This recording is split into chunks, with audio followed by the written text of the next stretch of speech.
तो hello friends, स्वागत है आपके अपने यूट्यूब चैनल श्लोक स्टडी क्लासेस में। तो आज की वीडियो में अपन करेंगे क्लास 10th की फिजिक्स के most IMP 50 plus objective type प्रश्न। ठीक है, तो ये वीडियो आपके लिए होने वाली है बहुत ही ज़्यादा हेल्पफुल, क्योंकि इस वीडियो में आपके लिए एक ही वीडियो में तीन तीन चैप्टरों के मोस्ट आईएमपी एमसीक्यू प्रश्न उपस्थित हैं। ठीक है, तो अगर आपको हमारी वीडियो पसंद आए तो लाइक करें, शेयर करें, कमेंट करें, और अगर आप हमारे चैनल पर पहली बार विजिट कर रहे हैं तो हमारे चैनल को सब्सक्राइब करें। तो बढ़ते हैं अपने प्रश्नों की तरफ। तो हमारा पहले प्रश्न की तरफ शुरुआत करते हैं अपने बिना किसी देरी के। ठीक है, तो हमारा प्रश्न कुछ इस प्रकार से है। हमारा प्रश्न है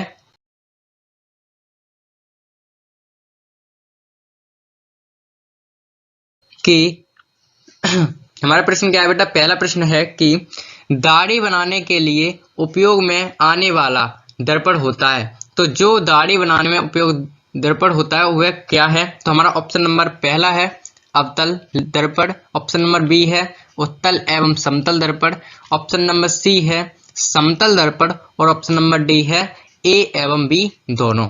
ठीक है, तो हमें क्या बताना है इसमें दाढ़ी बनाने में कौन सा लेंस उपयुक्त होता है। तो हमारा राइट आंसर है ऑप्शन नंबर ए अवतल दर्पण, यानी कि दाढ़ी बनाने में अवतल दर्पण का प्रयोग किया।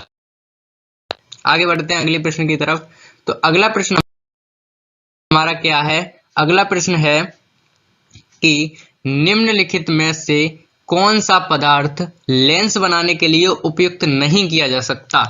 यानी कि हमें बताना कि कौन से पदार्थ के द्वारा, कौन सी पदार्थ की मदद से हम लेंस नहीं बना सकते हैं। तो ऑप्शन नंबर ए है जल, ऑप्शन नंबर बी है कांच, ऑप्शन नंबर सी है प्लास्टिक, और ऑप्शन नंबर डी है मिट्टी। ठीक है, तो हमारा राइट आंसर क्या होगा बेटा? ऑप्शन नंबर डी मिट्टी, यानी कि मिट्टी की मदद से हम जो हमारा लेंस है वो नहीं बना सकते। अगले प्रश्न पर चलते हैं। अगला प्रश्न क्या है हमारे पास? अगला प्रश्न है कि निर्गत किरण तथा अविलंब के बीच के कोण को कहते हैं। जो निर्गत किरण होती है और अविलंब के बीच के कोण को हम क्या कहते हैं?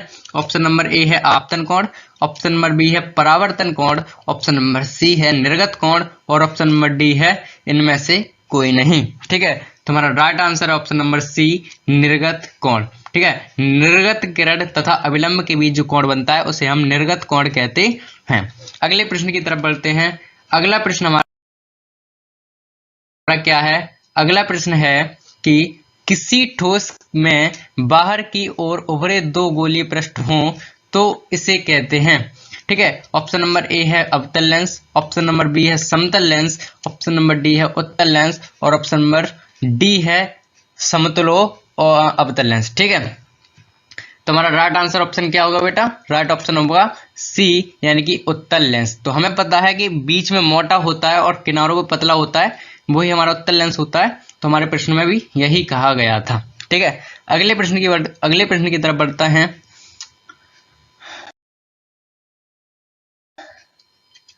तो अगला प्रश्न क्या है?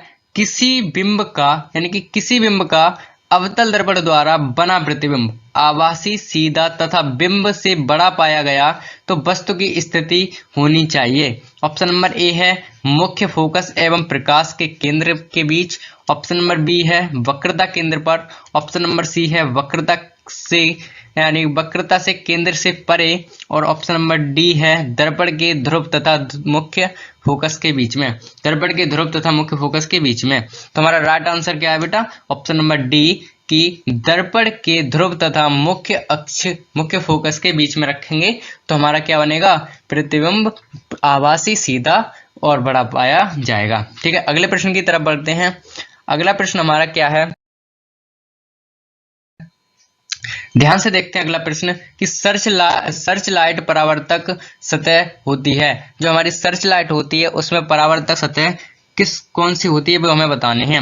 ऑप्शन नंबर ए है उत्तल, ऑप्शन नंबर बी है अवतल, ऑप्शन नंबर सी है समतल, और ऑप्शन नंबर डी है इनमें से कोई नहीं। तो हमारा राइट आंसर है ऑप्शन नंबर बी अवतल। ठीक है, तो सर्च लाइट की जो परावर्तक सतह होती है वो अवतल की तरह कार्य करती है।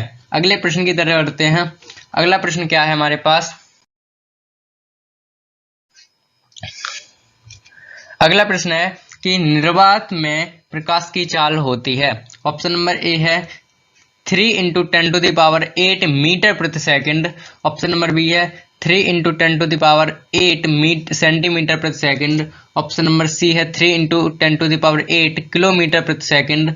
ऑप्शन नंबर डी है इनमें से कोई नहीं। तो हमारा राइट आंसर है ऑप्शन नंबर ए 3 × 10⁸ मीटर प्रति सेकंड। ठीक है, तो हमारी जो निर्वात में प्रकाश की चाल होती है वो 3 × 10⁸ मीटर प्रति सेकंड होती है। ठीक है, अगर ये किलोमीटर में बात करता तो 3 लाख किलोमीटर प्रति सेकंड हो जाती। ठीक है, आगे बढ़ते हैं। अगला प्रश्न क्या है हमारे पास, ध्यान से देखिएगा। अगला प्रश्न कि परावर्तन के नियम से निर्धारित होता है। परावर्तन के नियम से क्या निर्धारित होता है ये हमें बताना है। तो ऑप्शन नंबर ए है आपतन कोण बराबर होता है परावर्तन कोण के। ऑप्शन नंबर बी है परावर्तन कोण बराबर होता है अपवर्तन कोण के। ऑप्शन नंबर सी है आपतन कोण बराबर होता है विचलन कोण के। और ऑप्शन नंबर डी है इनमें से कोई नहीं। तो हमारा राइट आंसर है ऑप्शन नंबर ए आपतन कोण बराबर होता है परावर्तन कोण के। ठीक है, आगे बढ़ते हैं अगले प्रश्न की तरफ। अगला प्रश्न हमारा क्या है, ध्यान से देखिएगा। अगला प्रश्न है कि हजामत के लिए किस दर्पण का प्रयोग किया जाता है। ऑप्शन नंबर ए है अवतल दर्पण का। ऑप्शन नंबर बी है समतल दर्पण का। ऑप्शन नंबर सी है उत्तल दर्पण का। और ऑप्शन नंबर डी है इनमें से कोई नहीं। तो हमारा राइट आंसर है ऑप्शन नंबर ए अवतल दर्पण का। हजामत के लिए अवतल दर्पण का प्रयोग किया जाता है। आगे बढ़ते हैं।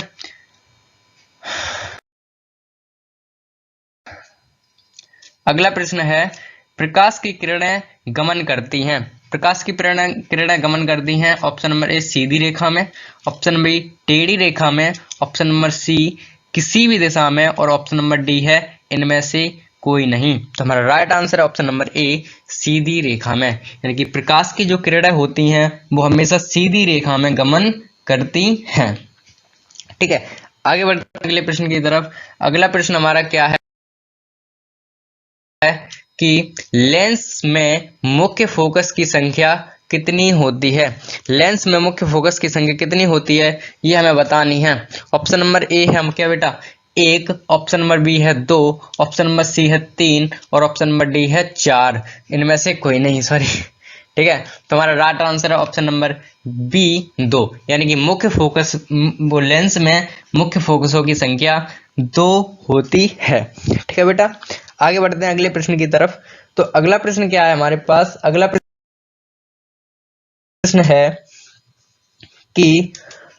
है कि किसी माध्यम से अपवर्तनांक का मान होता है। किसी माध्यम से अपवर्तनांक का मान होता है। ऑप्शन नंबर ए है sine I into sine R. Option number B है साइन आर अपन में sine I. Option number C है साइन आई अपन में साइन आर। और ऑप्शन नंबर डी है sine R into sine I R. ठीक है, तो हमारा राइट आंसर है option number C sine I upon में साइन आर। और इसे स्नेल का नियम भी कहा जाता है, ये तो पता ही है हमें। आगे बढ़ते हैं अगले प्रश्न की तरफ। ठीक है, तो अगला प्रश्न क्या है हमारे पास, ध्यान से देखिएगा। अगला प्रश्न है कि प्रकाश के अपवर्तन के कितने नियम होते हैं। प्रकाश के अपवर्तन के हमें नियम बताने हैं। ऑप्शन नंबर ए है 1। ऑप्शन नंबर बी है 2। ऑप्शन नंबर सी है 3। और ऑप्शन नंबर डी है 4। तो हमारा right answer option number B 2। यानी कि अपवर्तन के हमारे 2 नियम होते हैं। आगे बढ़ते हैं। अगला प्रश्न क्या है, ध्यान से देखिएगा। अगला प्रश्न है कि वस्तु से छोटे और आभासी प्रतिबिंब इनमें से किस दर्पण में प्राप्त होता है। ऑप्शन नंबर ए है क्या समतल दर्पण। ऑप्शन नंबर बी है अवतल दर्पण। ऑप्शन नंबर सी है ए एवं बी दोनों। और ऑप्शन नंबर डी है उत्तल दर्पण। ठीक है, तो हमारा right answer option number D उत्तल दर्पण। यानी कि वस्तु से छोटा और आभासी प्रतिबिंब में उत्तल दर्पण से प्राप्त होता है। आगे बढ़ते हैं अगले प्रश्न की तरफ। अगला प्रश्न है कि उत्तल दर्पण में किस प्रकार का प्रतिबिंब होता है। उत्तल दर्पण में किस प्रकार का प्रतिबिंब होता है ये हमें पता करना है। ऑप्शन नंबर ए है वास्तविक प्रतिबिंब। ऑप्शन नंबर बी है आभासी प्रतिबिंब। और ऑप्शन नंबर सी है ए एवं बी दोनों। और ऑप्शन नंबर डी है इनमें से कोई नहीं। ठीक है। और अभी अभी हमने इस प्रश्न का उत्तर जाना था। पिछले प्रश्न में क्या है बेटा, उत्तल दर्पण से हमें किस प्रकार का प्रतिबिंब मिलता है, ऑप्शन नंबर बी आभासी प्रतिबिंब। और इसी प्रकार का हमने अभी प्रश्न किया था ना बेटा। ठीक है, अगले प्रश्न पर चलते हैं। अगला प्रश्न क्या है हमारे पास, अगला प्रश्न है कि समतल दर्पण द्वारा क्या बनते हैं। ऑप्शन नंबर ए आभासी प्रतिबिंब, ऑप्शन नंबर बी वास्तविक प्रतिबिंब, ऑप्शन नंबर सी ए एवं बी दोनों, और ऑप्शन नंबर डी इनमें से कोई नहीं। तो हमारा राइट आंसर ऑप्शन नंबर ए आभासी प्रतिबिंब, यानी कि समतल दर्पण द्वारा आभासी प्रतिबिंब प्राप्त होते हैं। ठीक है, आभासी प्रतिबिंब हमें प्राप्त होते हैं। आगे बढ़ते हैं अगले प्रश्नों की तरफ। अगले प्रश्न हमारा क्या है, ध्यान से देखिए। तो हमारा अगला प्रश्न है कि वस्तु से छोटा प्रतिबिंब बनता है। तो ऑप्शन नंबर ए है अवतल दर्पण में, ऑप्शन नंबर बी है उत्तल दर्पण में, ऑप्शन नंबर सी है समतल दर्पण में, और ऑप्शन नंबर डी है ए और बी दोनों में। तो हमारा राइट आंसर है ऑप्शन नंबर बी, किसमें, उत्तल दर्पण में, यानी कि वस्तु से छोटा प्रतिबिंब हमेशा उत्तल दर्पण में बनता है। अगले प्रश्न पर चलते हैं। अगला प्रश्न क्या है हमारे पास, अगला प्रश्न है प्रकाश क्या है। ऑप्शन नंबर ए है कणों का संग्रह, ऑप्शन नंबर बी है आंखों को प्रवाहित करने वाली ऊर्जा, ऑप्शन नंबर सी है तापक्रम बढ़ाने वाली ऊर्जा, ऑप्शन नंबर डी है इनमें से कोई नहीं। तो हमारा right answer option number B, क्या, आंखों को प्रभावित करने वाली ऊर्जा। ठीक है, आगे बढ़ते हैं आगे बढ़ते हैं अगले प्रश्न पर। तो अगला प्रश्न क्या है हमारे पास, अगला प्रश्न है कि जिस दर्पण में प्रतिबिंब सीधा और आकार में वस्तु के बराबर हो तो वह दर्पण होता है। ऑप्शन नंबर ए अवतल दर्पण, ऑप्शन नंबर बी उत्तल दर्पण, ऑप्शन नंबर बी समतल दर्पण, ऑप्शन नंबर डी इनमें बेलनाकार दर्पण। तो हमारा right answer option number C समतल दर्पण, यानी कि जिस दर्पण में हमारा प्रतिबिंब सीधा और वस्तु के बराबर आकार बनता है उसका, वो हमारा समतल दर्पण में बनता है। ठीक है ना, आगे बढ़ते हैं अगले प्रश्न की तरफ। तो अगला प्रश्न क्या है हमारे पास, अगला प्रश्न है कि एक गोलीय दर्पण की वक्रता त्रिज्या 40 सेंटीमीटर है। ठीक है, तो कोई गोलीय दर्पण है उसकी वक्रता त्रिज्या कितनी है, 40 सेंटीमीटर है।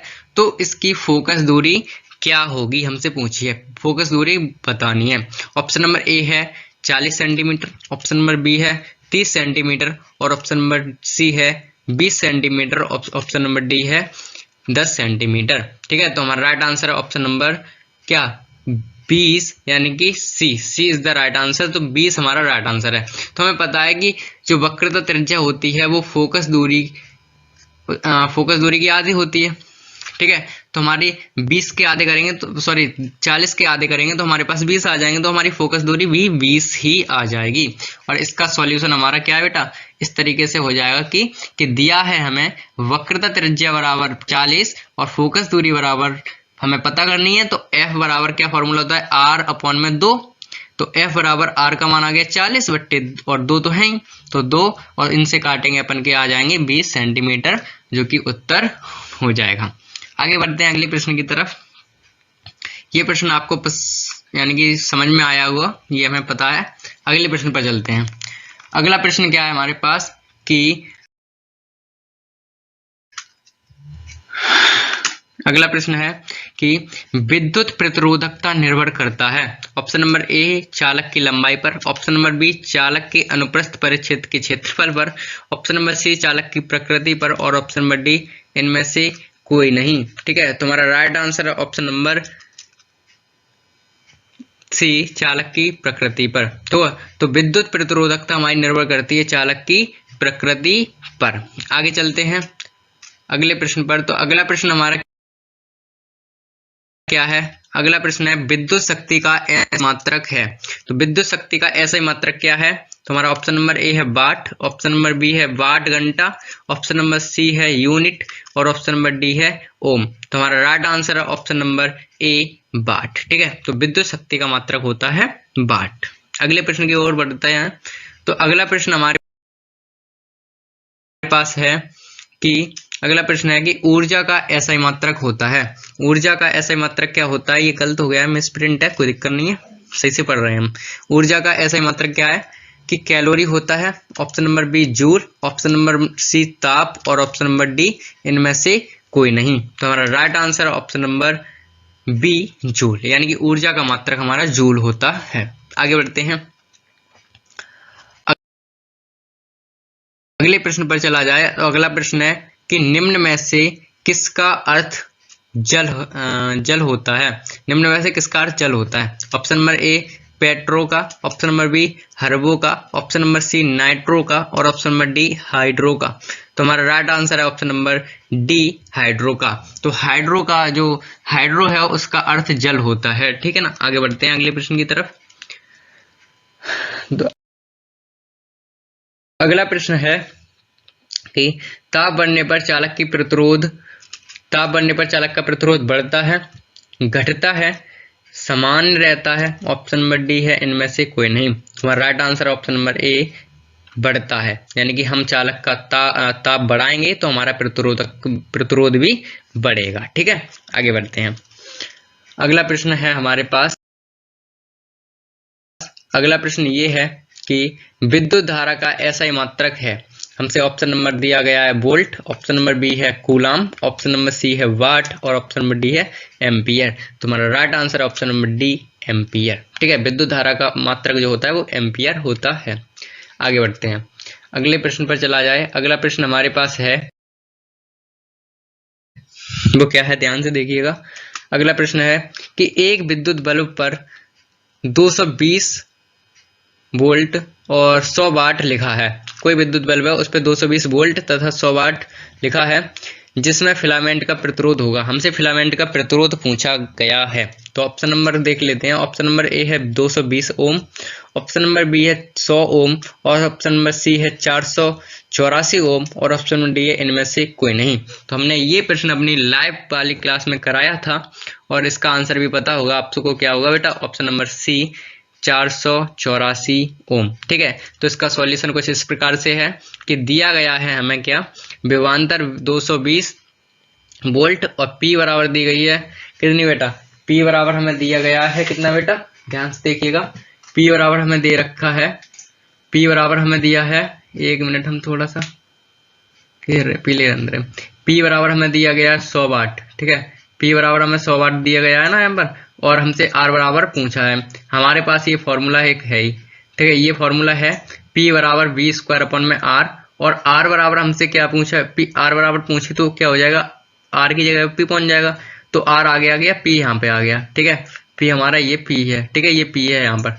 तो क्या होगा, R बराबर V स्क्वायर अपन में P, ठीक है। अब R बराबर जो B स्क्वायर है, तो हमारे पास B क्या था, हमारे पास B था 220, तो स्क्वायर की वजह से हमने ये 2 बार लिखी है, 220 इंटू 220, और P का मान कितना था 100, तो हमने 100 लिख दिए यहाँ पर, ये 100 लिख दिए। अब 2 जीरो से 2 जीरो कट गए हैं यहाँ पर, और ये बचेंगे हमारे पास 22 इंटू 22, ये हमारे पास 22 इंटू 22 बच जाएंगे, ठीक है। 22 इंटू 22 बचने के बाद हमारे इनका गुणा करेंगे तो हमारा राइट आंसर आ जाएगा कितना, 484 ओम। इस तरीके से हमारा हुआ है, ठीक है बेटा। इस तरीके से अपन ने किया था, ये तो हम कर चुके थे ना प्रश्न, ठीक है। ये प्रश्न अपन ने लाइव में अच्छे से समझा था। चलो आगे बढ़ते हैं अगले प्रश्न की तरफ। तो अगला प्रश्न क्या है हमारे पास, ध्यान से देखिएगा। अगला प्रश्न है कि 1 वोल्ट कहलाता है, 1 वोल्ट क्या कहलाता है हमें पता करना है। ऑप्शन नंबर ए 1 जूल प्रति सेकंड कहलाता है, ऑप्शन नंबर बी 1 जूल प्रति कूलम कहलाता है, ऑप्शन नंबर सी 1 जूल प्रति एम्पियर कहलाता है, ऑप्शन नंबर डी इनमें से कोई नहीं। तो हमारा राइट आंसर है ऑप्शन नंबर बी 1 जूल प्रति कूलम कहलाता है। आगे बढ़ते हैं अगले प्रश्न की तरफ। तो अगला प्रश्न क्या है हमारे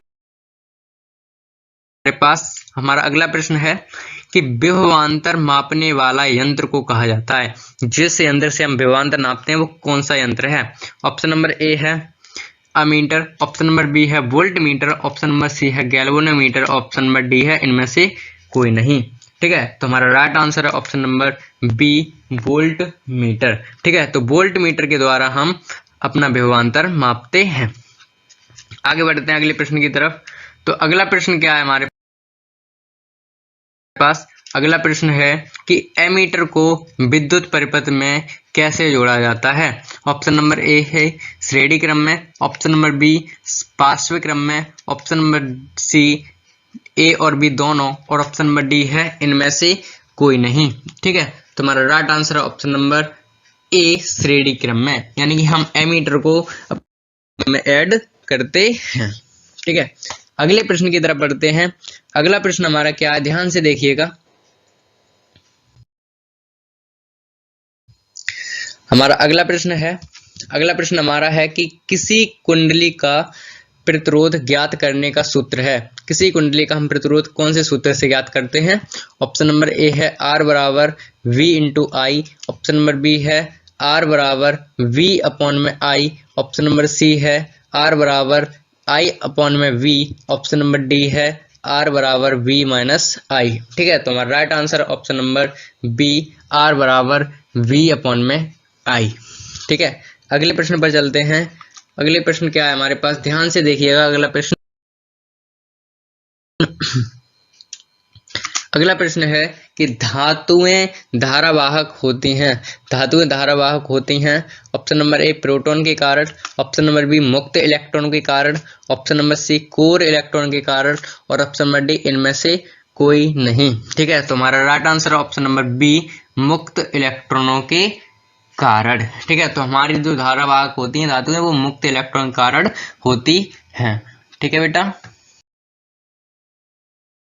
तो हमारा अगला प्रश्न क्या है कि परिपथ में विद्युत धारा की माप किससे की जाती है। यानी कि हमें बताना है कि हमारी विद्युत धारा किससे मापी जाती है। तो हमारा ऑप्शन नंबर ए है वोल्ट मीटर से, ऑप्शन नंबर बी है एमीटर से, ऑप्शन नंबर सी है गैल्वेनोमीटर से, और ऑप्शन नंबर डी है इनमें से कोई नहीं। ठीक है, तो हमारा राइट आंसर है ऑप्शन नंबर बी एमीटर से, यानी कि परिपथ में जो विद्युत धारा होती है उसे हम एमीटर द्वारा मापते हैं। ठीक है, अगले प्रश्न पर चलते हैं। अगला प्रश्न हमारा क्या है, अगला प्रश्न है कि किस उपकरण में धन और ऋण का चिन्ह नहीं होता है। यानी कि हमें किस उपकरण में प्लस और माइनस धनात्मक और ऋणात्मक तार नहीं दिए जाते हैं। ठीक है, तो ऑप्शन नंबर ए है एमीटर में, ऑप्शन नंबर बी है वोल्ट मीटर में, ऑप्शन नंबर सी है कुंडली में, और ऑप्शन नंबर डी है इनमें से कोई नहीं। तो हमारा राइट आंसर है ऑप्शन नंबर सी कुंडली में। तो हमारा क्या है, जो कुंडली में हमें धन और ऋण के चिन्ह नहीं दिए जाते हैं। ठीक है, आगे बढ़ते हैं। अगला प्रश्न है क्या है बेटा, अगला प्रश्न यह है कि 10 ओम एवं 20 ओम के दो प्रतिरोधों को श्रेणी क्रम में जोड़ने पर समतुल्य प्रतिरोध होगा। तो हमसे पूछा गया है कि 10 ओम और 20 ओम को अगर हम श्रेणी क्रम में ऐड करें तो हमें कितना प्रतिरोध मिलेगा। तो हमें साफ साफ दिख रहा है कितना मिलेगा। ऑप्शन नंबर ए है 200 ओम, ऑप्शन नंबर बी है 20/3 ओम, और ऑप्शन नंबर सी है 30 ओम, और ऑप्शन नंबर डी है 10 ओम। तो हमारा राइट आंसर है ऑप्शन नंबर सी 30 ओम। ठीक है, तो श्रेणी क्रम में हम डायरेक्ट जोड़ देते हैं तो 20 और 10 हो जाएंगे 30। ठीक है, तो हमारा सॉल्यूशन कुछ इस प्रकार से होगा कि दिया है ये R1 बराबर 10 और R2 बराबर 20, और R1 तथा R2 कैसे हैं, R1 तथा R2 हमारे कैसे क्रम में बेटा, R1 और R2 हमारे श्रेणी क्रम में हैं, R1 और R2 हमारे श्रेणी क्रम में हैं, तब उनका तुल्य प्रतिरोध क्या हो जाएगा कि R1 प्लस R2, R बराबर R1 प्लस R2, तो हमारा R बराबर 10 प्लस 20 बराबर 30 हो जाएगा। ठीक है ना बेटा, इस तरीके से अपन ने ये भी प्रश्न किया, अच्छे से समझ में आया होगा आपको। ठीक है, आगे बढ़ते हैं अगले प्रश्न की तरफ। तो अगला प्रश्न की तरफ बढ़ते हैं, ये बात तो क्लियर होगी ना आपको। ठीक है, अगला प्रश्न हमारा क्या है, ध्यान से देखिएगा। अगला प्रश्न है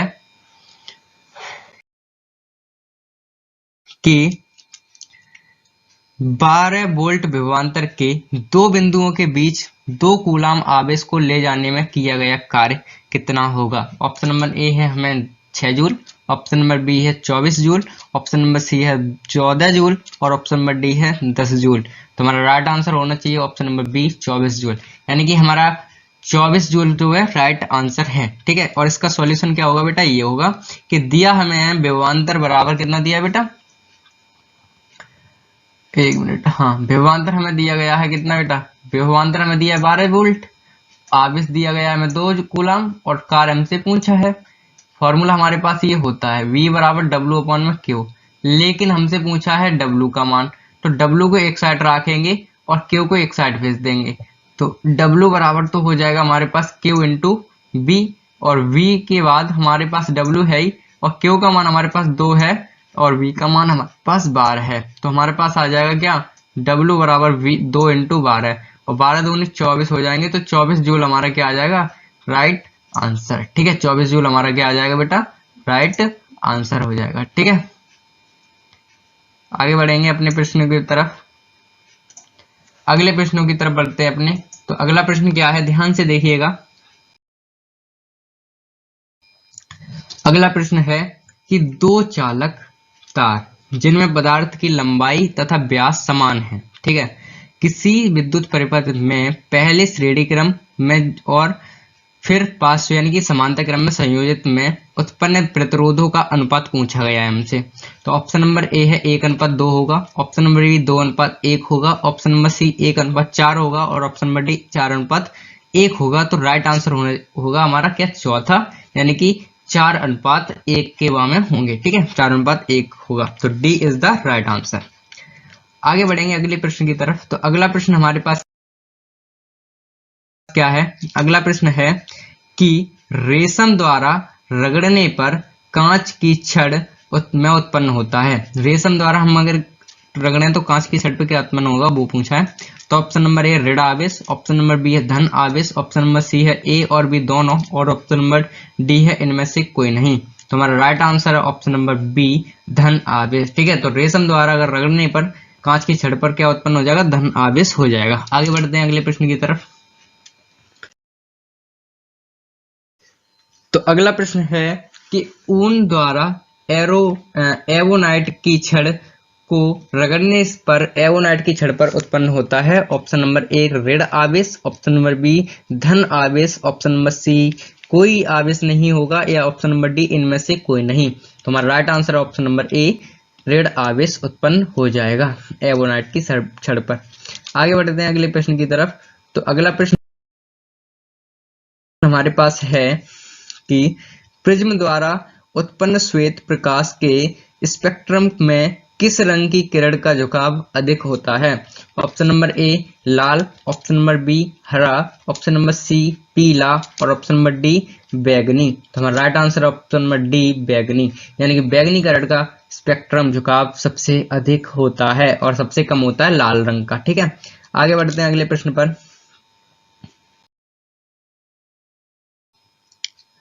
तो अगला प्रश्न हमारे पास है कि सामान्य दृष्टि की वयस्क के लिए स्पष्ट दृष्टि की न्यूनतम दूरी होती है, स्पष्ट दर्शन की न्यूनतम दूरी होती है। ऑप्शन नंबर ए है 25 सेंटीमीटर, ऑप्शन नंबर बी है 2.5 सेंटीमीटर, ऑप्शन नंबर सी है 25 सेंटीमीटर और ऑप्शन नंबर डी है 2.5 मीटर। तो हमारा राइट आंसर ऑप्शन नंबर ए 25 सेंटीमीटर। ठीक है, आगे बढ़ेंगे अगले प्रश्न पर। तो अगला प्रश्न हमारे पास है कि मानव नेत्र जिस भाग पर प्रतिबिंब बनाता है वह है, उसे क्या कहते हैं, कॉर्निया कहते हैं कि परतारिका कहते हैं कि पुतली कहते हैं कि दृष्टिपटल कहते हैं। तो हमारा राइट आंसर है ऑप्शन नंबर डी दृष्टिपटल, यानी कि मानव नेत्र का प्रतिबिंब दृष्टिपटल पर हमारा बनता है। ऑप्शन अगले प्रश्न पर चलते हैं। तो अगला प्रश्न है कि सामान्य नेत्र का दूर बिंदु है। ऑप्शन नंबर ए 25 सेंटीमीटर है, ऑप्शन नंबर बी 25 मिलीमीटर है, ऑप्शन नंबर सी 25 मीटर है, ऑप्शन नंबर डी अनंत पर है। तो हमारा राइट आंसर है ऑप्शन नंबर डी अनंत पर है। ठीक है, तो सामान्य नेत्र का दूर बिंदु तो अनंत पर है और निकट है 25 सेंटीमीटर पर। ठीक है, आगे बढ़ते हैं। तो हमारा अगला प्रश्न है कि निम्न में से कौन रंग यानी कि कौन रंग है जिसका खतरे के सिग्नल में उपयोग किया जाता है। निम्न में से कौन सा रंग खतरे के सिग्नल में उपयोग किया जाता है। ऑप्शन नंबर ए है नीला रंग, ऑप्शन नंबर बी है बैगनी रंग, ऑप्शन नंबर सी है लाल रंग, ऑप्शन नंबर डी है पीला रंग।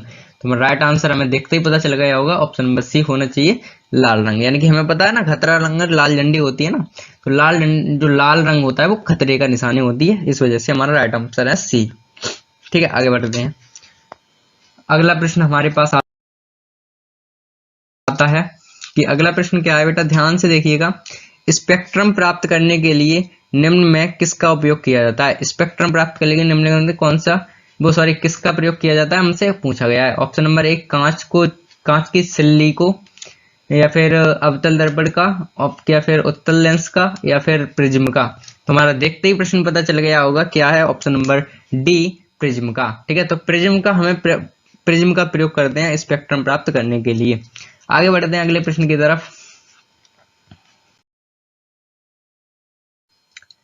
तो अगला प्रश्न हमारे पास है कि मानव नेत्र में किस प्रकार का लेंस पाया जाता है? तो मानव नेत्र में किस प्रकार का लेंस पाया जाता है? ऑप्शन नंबर ए है उत्तल, ऑप्शन नंबर बी है अवतल, ऑप्शन नंबर सी है वलयाकार, ऑप्शन नंबर डी है इनमें से कोई नहीं। तो हमें पता है ना ऑप्शन नंबर क्या होगा, ए। हमें मानव नेत्र में उत्तल लेंस पाया जाता है। Option number A is the right answer. आगे बढ़ते हैं अगले प्रश्न पर। तो अगला प्रश्न क्या है हमारे पास? अगला प्रश्न है कि दूरदृष्टि वाली आंख साफ साफ देख सकती हैं। ऑप्शन नंबर ए है दूर की वस्तुओं को, ऑप्शन नंबर बी है निकट की वस्तुओं को, ऑप्शन नंबर सी है बड़ी वस्तुओं को, या फिर ऑप्शन नंबर डी है इनमें से कोई नहीं। तो हमारा राइट आंसर क्या होगा बेटा कि दूर दृष्टि वाली वस्तुएं साफ साफ देख सकती हैं, तो हमें केवल दूर की वस्तुएं साफ दिखेंगी। तो option number A is the right answer. तो हम दूर दृष्टि दोष वाला व्यक्ति होगा वो दूर की वस्तुएं तो साफ देख लेगा, लेकिन निकट की वस्तुएं साफ नहीं देख पाएगा। आगे बढ़ते हैं अगले प्रश्न की तरफ।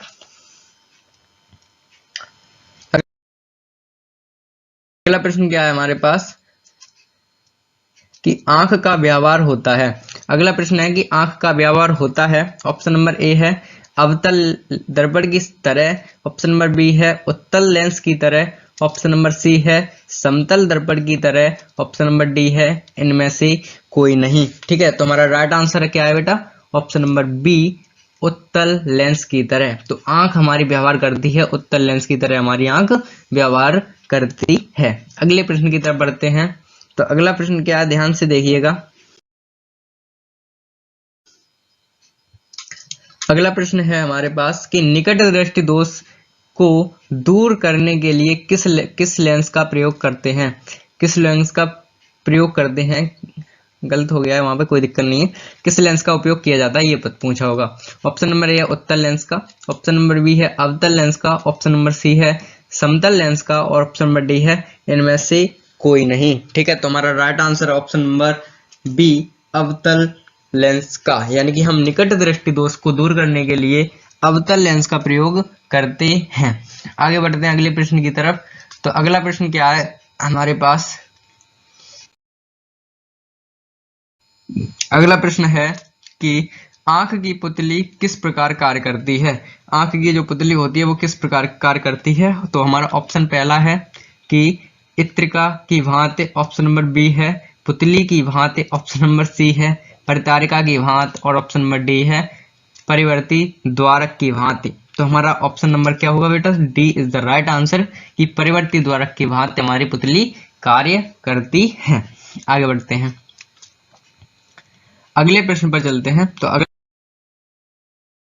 प्रश्न हमारे पास है कि श्वेत प्रकाश जब प्रिज्म से होकर गुजरता है तो लाल रंग की प्रकाश का विचलन होता है सबसे कम कि सबसे अधिक, कि बैगनी रंग के प्रकाश का ज्यादा, बैगनी रंग जो प्रकाश होता है उससे ज्यादा, या फिर इनमें से कोई नहीं। तो हमारा राइट आंसर होना चाहिए ऑप्शन नंबर ए कि सबसे कम। हमें पता है कि अगर हम प्रिज्म से अगर श्वेत प्रकाश गुजारते हैं तो क्या करते हैं, तो लाल रंग का जो विचलन है वो सबसे कम होता है और बैगनी का सबसे अधिक होता है। ठीक है, अगले प्रश्न पर चलते हैं। तो अगला प्रश्न क्या है हमारे पास?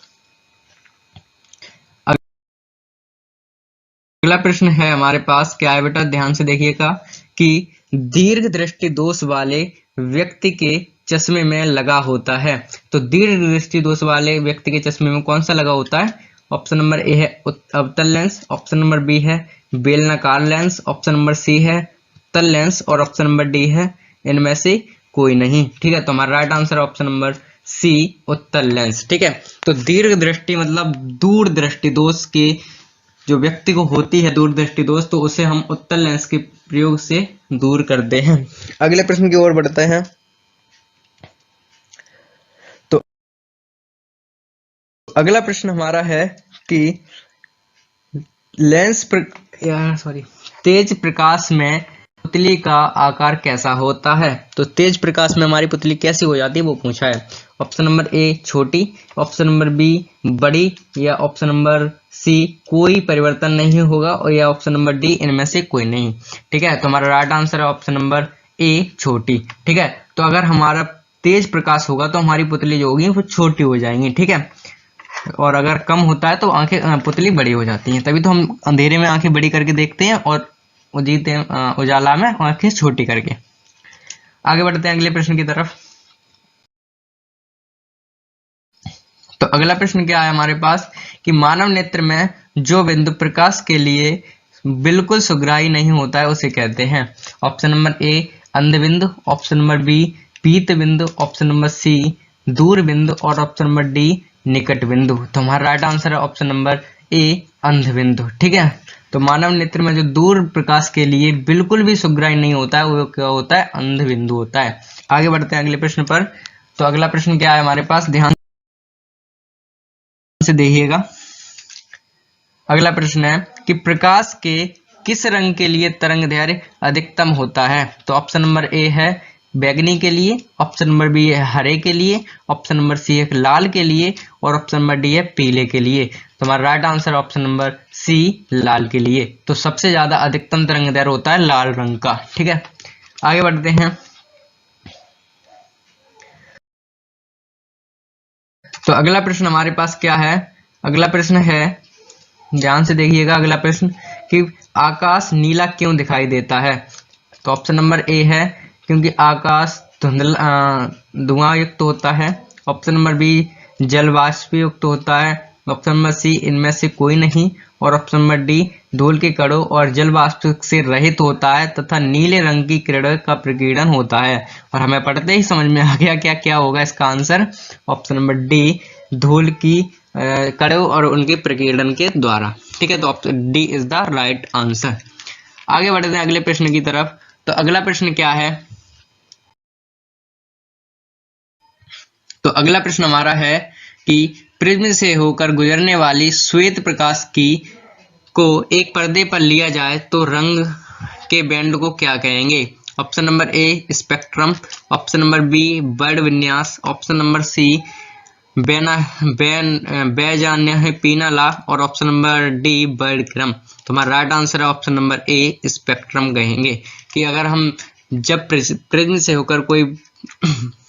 होकर जब प्रकाश श्वेत प्रकाश गुजारते हैं तो अगर हम पर्दे पर उसकी छाप अगर लें तो उस बैंड को हम स्पेक्ट्रम कहते हैं। ठीक है ना बेटा, आगे बढ़ते हैं अगले प्रश्न की तरफ। तो अगला प्रश्न हमारे पास है कि इंद्रधनुष किस प्रकार का स्पेक्ट्रम है। तो ऑप्शन नंबर ए है प्रकृति, ऑप्शन नंबर बी कृत्रिम, ऑप्शन नंबर सी ए और बी दोनों, और ऑप्शन नंबर डी इनमें से कोई नहीं। तो हमें पता है ऑप्शन नंबर ए होगा क्योंकि हमारा इंद्रधनुष एक प्राकृतिक स्पेक्ट्रम होता है। आगे बढ़ते हैं। तो अगला प्रश्न हमारा क्या है, हमारा प्रश्न अगला है कि उदय और अस्त होते समय सूर्य कैसा दिखता है। ठीक है, तो ऑप्शन नंबर ए है पीला, ऑप्शन नंबर बी है लाल, ऑप्शन नंबर सी है नीला, और ऑप्शन नंबर डी है काला। तो जब उदय और अस्त सूर्य होते हैं तो कैसे रंग होते हैं हमारे पास, कैसा होता है बेटा, लाल होता है। ठीक है, तो option number B is the right answer. और इसी के साथ ये वीडियो का लास्ट प्रश्न था।